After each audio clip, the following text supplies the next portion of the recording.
Math 3, final benchmark, question 12.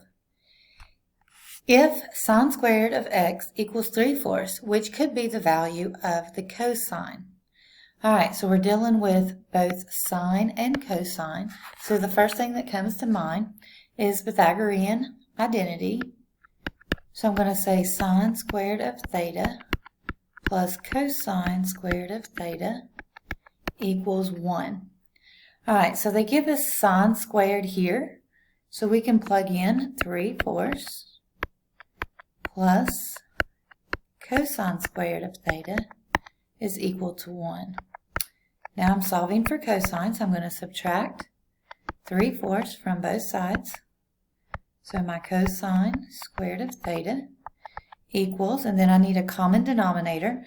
So since this denominator is 4, I'm going to rewrite this as 4/4. 4/4 is the same thing as 1. So 4 minus 3 is 1 over my common denominator, which is 4. I need cosine, not cosine squared, so I'm going to square root both sides. So the cosine of theta, I'm using theta instead of x, but x is the same as just a variable. So I'm going to say the cosine of theta equals the square root of 1 is 1, and the square root of 4 is 2. So my cosine equals 1/2.